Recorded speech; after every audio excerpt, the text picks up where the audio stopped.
How are you, buddy? All right. Is this the time to introduce the 46th President of the United States, Delaware's Joe Biden? Let's hear it for on your feet. Let me hear you. Put it on you. Woo!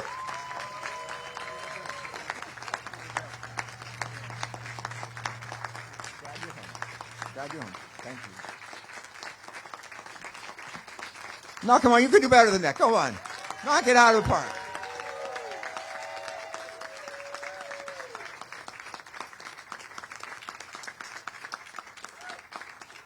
Thank you very much. The greatest honor of my life has been for 4 years being the Commander-in-Chief of the United States. The fact is that I don't think if I had come from any other state that would have happened. But in Delaware, everybody knows everybody. And it's important. It's important because, you know, we had that expression for the longest time. We do things the Delaware way. The Delaware way. Members of the House and Senate know, Democrat or Republican. They've learned to work together for the benefit of Delaware. Now remember, Tommy, we've been coming here for decades. First time I was here, I was reminded of that quote from R.G. Ingersoll, who said, "When the will defies fear, when duty throws the gauntlet down to fate, when they shun compromise with death, that's heroism." I remember thinking that day, the first time. Thinking about my uncles in World War II, thinking about people I knew, thinking about all the people who had laid down their lives. And ladies and gentlemen, it's good to be with so many friends on this solemn occasion. Tommy, Kyle, Lisa, Sarah, Nolan, and you're all outstanding leaders and proud Delawareans. And Chaplain, thank you for your invocation. And I want to acknowledge the keynote speaker today, a pathbreaker and a patriot, Chief Warrant Officer Ernestine Epps.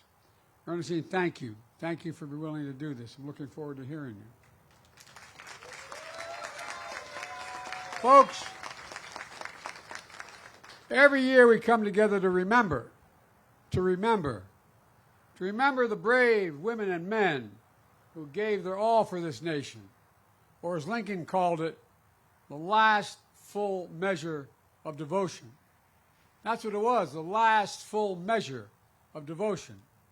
They laid down their lives so we could live our lives in peace, and maybe the most important word, with possibilities. And I know I speak for everyone here, and when I say we remember them every single day, not just this day, but every day, the people assembled under this tent. We remember them every day. We come together to remember the families that are left behind, the hearts that still carry the weight of their absence, the ache that never fully goes away. We come together to remember the debt we owe to the American military. The military is the solid spine, the spine of our nation. Our troops, our veterans, our military families, and our Gold Star families in particular. Only around 1% of all Americans defend 99% of us. 1%. Just 1% of Americans risk the ultimate sacrifice. We owe them so much more than we can ever repay them. We have many obligations as a nation, but only one truly sacred obligation. Sacred obligation. That's to equip those we send into harm's way and care for them when their families when they come home and when they don't come home. It's a sacred obligation. I know for many of you, Memorial Day, like for us, is deeply personal. For the Bidens, this day is the 10th anniversary of the loss of my son, Bo, who spent a year in Iraq. And to be honest, it's a hard day. His son and I, Hunter, who's here in the crowd, I don't know where you're sitting, Hunter, but all the way in the back there.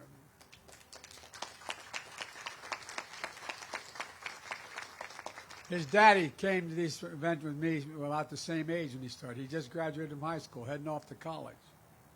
And you know, it's being with all of you, what quite frankly makes things a little bit easier. It really does. So thank you for allowing me to grieve with you. Some of you know, some of you knew my son Bo.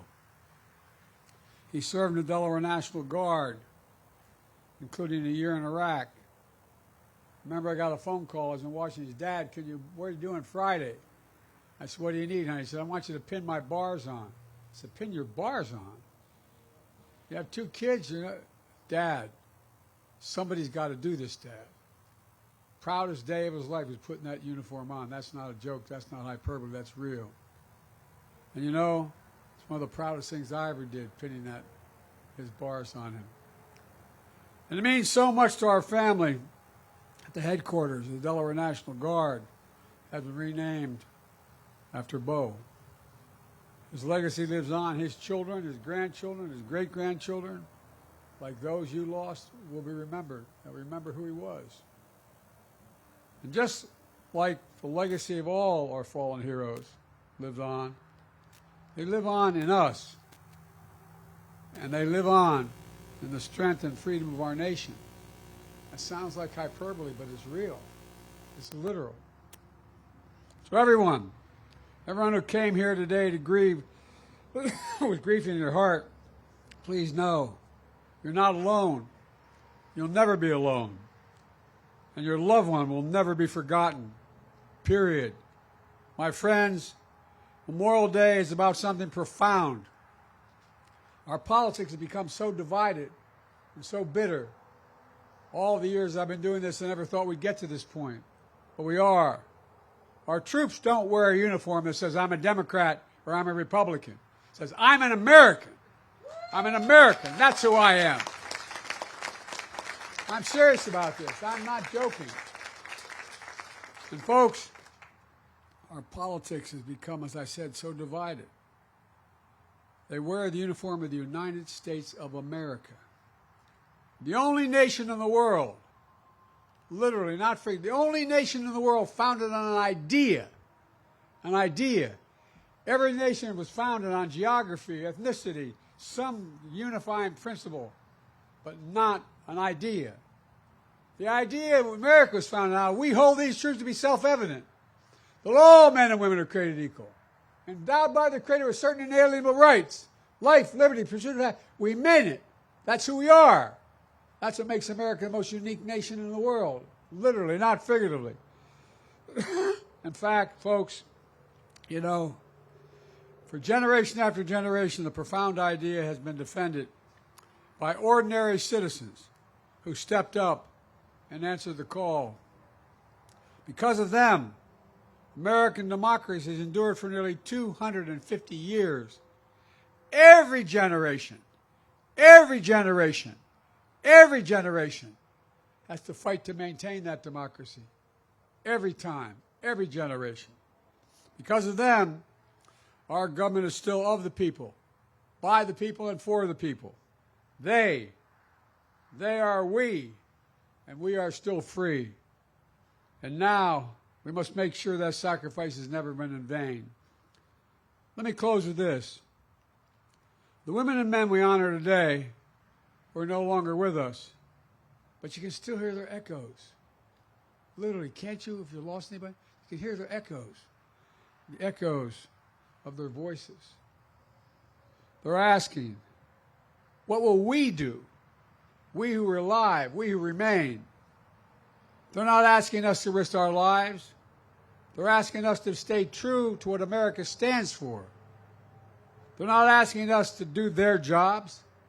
They're asking us to do our job, to protect our nation in our time, now, to defend democracy, be part of something bigger than ourselves. So today, let's renew our pledge to honor our heroes. I mean this sincerely. Renew our pledge to honor our heroes, think of what they did. Think what they'd be doing if they were standing here today with us. Not only with our words, with our deeds. To care for their families. To support our veterans. With more, not less. I get really angry when I hear about veterans are seeking too much. They're not enough.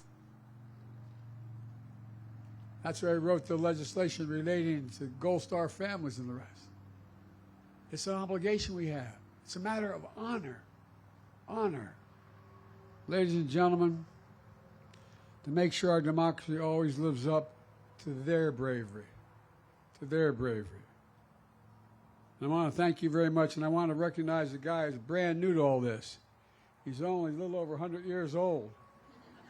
But I tell you what, man, every time I come, I love seeing him because he always pats me on the face and gives me a kiss. Sir, thank you for all you've done. Your generation and every generation since then. And folks,